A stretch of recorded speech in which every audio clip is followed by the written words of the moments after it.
ইরানের রাতের আক্রমণ, তেল আভিভে ব্যালিস্টিক মিসাইল পড়ে ১৯ জনেরও বেশি আহত, ভবন ধসে গেছে।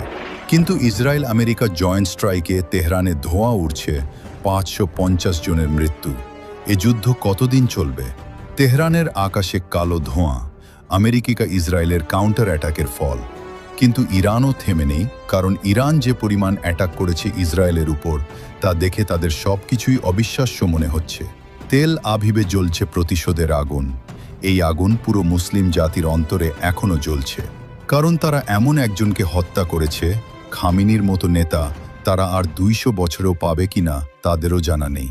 ইসরায়েলিরা ছোটাছুটিতে এখন ব্যস্ত, তাদের জীবন খুবই বেসামাল হয়ে পড়েছে, কারণ ইরানের ড্রোন আর ব্যালিস্টিক মিসাইল তাদের জন্য খুবই দুশ্চিন্তার বিষয়। ইরান এমন এক জাতি যে জাতি কখনো কারো কাছে মাথা নত করতে শেখেনি। এই ভিডিওটি ভালো লাগলে অবশ্যই কমেন্ট করে জানাবেন, পেজটি ফলো করে চ্যানেলটি সাবস্ক্রাইব করবেন। লুকানো অবস্থাতেই ছিল। শেষবার ৯০-এর দশকে এই বিমান বহু গুরুত্বপূর্ণ মিশনে অংশ নিয়েছিল। তখন একে বলা হতো ইরানের আকাশের রাজা। কিন্তু সময়ের সঙ্গে সঙ্গে বিমানটাকে আর দেখা যায়নি। ইরান বলেছিল এটাকে অবসরে পাঠানো হয়েছে। সবাই ভেবেছিল এর অধ্যায় বুঝি এখানেই শেষ। কিন্তু হঠাৎ করে বহু বছর পর আবার এই পুরনো বিমানকে বিশাল বহর নিয়ে আকাশে উঠতে দেখা গেছে। এই খবর ছড়িয়ে পড়তেই তো সবার মনে একটাই প্রশ্ন, কোনো ঘোষণা ছাড়া আবার আগাম সতর্কতা না দিয়ে ইরান হঠাৎ করে কেন এই যুদ্ধবিমান আবারও নামালো? বিশেষজ্ঞরা বলছেন এই বিমানটা এখন আর আগের মতো পুরনো নেই। ইরান তাদের পুরনো যুদ্ধবিমানকে ভেতর থেকে পুরোপুরি বদলে ফেলেছে।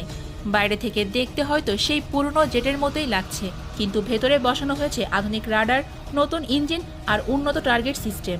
সহজ ভাষায় বললে পুরনো শরীরের ভেতরে ঢুকিয়ে দেওয়া হয়েছে নতুন যুগের আধুনিক প্রযুক্তি।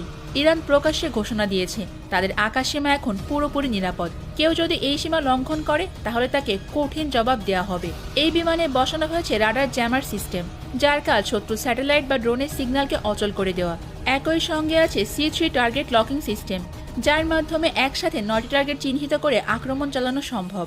আর এখানেই আসে সবচেয়ে গুরুত্বপূর্ণ বিষয়, ইরান এই প্রযুক্তিগুলো একা তৈরি করেনি। এর পেছনে রাশিয়ার বড় ভূমিকা আছে বলে মনে করা হচ্ছে। কিছুদিন আগে রাশিয়া ইরানে MiG-29 এবং Su-35 ফাইটার জেট পাঠিয়েছে। বিশেষ করে Su-35 যুদ্ধবিমানকে বলা হয় আকাশের শিকারী।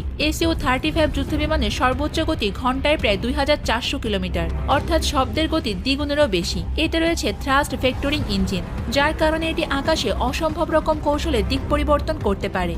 শত্রুর মিসাইল লক করলেও মুহূর্তের মধ্যে দিক ঘুরিয়ে পাল্টা আক্রমণ চালাতে সক্ষম এই বিমান। সবচেয়ে ভয়ঙ্কর বিষয় হলো এর ইরবিস-ই রাডার সিস্টেম। এই রাডার একসাথে প্রায় ৩০টি টার্গেট ট্র্যাক করতে পারে এবং প্রায় ৪০০ কিলোমিটার দূর থেকে শত্রু শনাক্ত করতে সক্ষম। এখন যদি এমন যুদ্ধবিমান ইরানের আকাশে নিয়মিত উঠতে থাকে, তাহলে মধ্যপ্রাচ্যে যে কোনো দেশের টেনশনে পড়াটা খুবই স্বাভাবিক। বাস্তবেও সেটাই হচ্ছে। ইসরায়েলের প্রতিরক্ষা মন্ত্রণালয় পর্যন্ত বলেছে ইরান রাশিয়ার এই সামরিক জোট আন্তর্জাতিক আইনের লঙ্ঘন।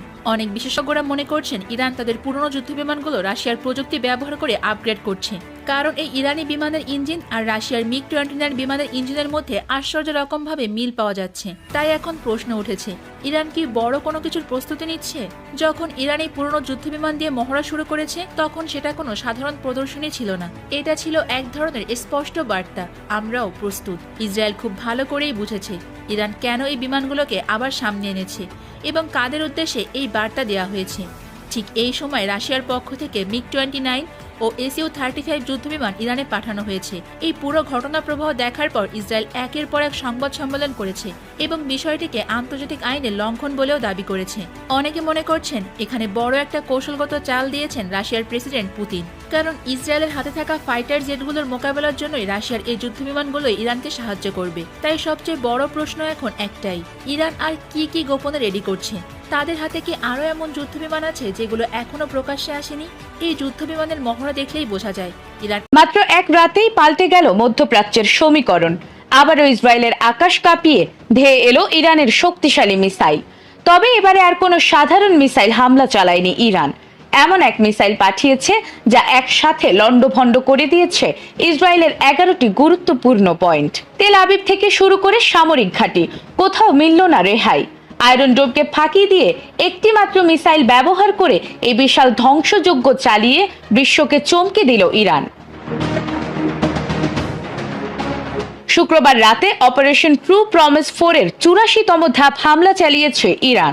এ হামলার অংশ হিসেবে ইরান ইসরায়েলের রাজধানী তেল আবিব লক্ষ্য করে একাধিক ক্ষেপণাস্ত্র নিক্ষেপ করেছে। আর নিক্ষিপ্ত এই মিসাইলগুলোর মধ্যে একটি মিসাইল ছিল যা একাধিকবার বিভক্ত হয়ে ইসরায়েলের অন্তত 11টি স্থানে একসাথে আঘাত হানে, যা শহর জুড়ে আতঙ্ক ও ব্যাপক ক্ষয়ক্ষতির সৃষ্টি করে। এদিকে ইসরায়েলি গণমাধ্যম বলছে মিসাইলটি বিস্ফোরণের ফলে ভবন, সড়ক সহ যানবাহনে ভয়াবহ ক্ষতি হয়েছে আর ধ্বংসাবশেষ ছড়িয়ে পড়েছে বৃহত্তর তেল আবিব অঞ্চলের বিভিন্ন স্থানে, যার কারণে জরুরি উদ্ধার কার্যক্রম দ্রুত শুরু করা হয়। হামলার পরপরই ইসরায়েলের হোম ফ্রন্ট কমান্ড ক্ষতিগ্রস্ত এলাকাগুলোতে উদ্ধার ও তল্লাশি দল মোতায়েন করে। স্থানীয় সংবাদ মাধ্যম চ্যানেল 14 এর খবরে বলা হয়েছে এই হামলায় অন্তত একজন নিহত হয়েছেন।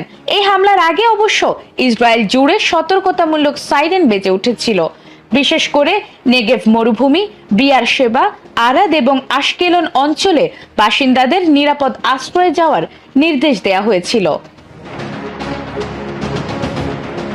উল্লেখযোগ্য বিষয় হলো, এর আগে ইসরায়েলের হামলায় ইরানের 2টি পারমাণবিক স্থাপনা ও 2টি বড় শিল্প কারখানার ব্যাপক ক্ষয়ক্ষতি হয়েছিল। এরই প্রেক্ষিতে তেহরান কঠোর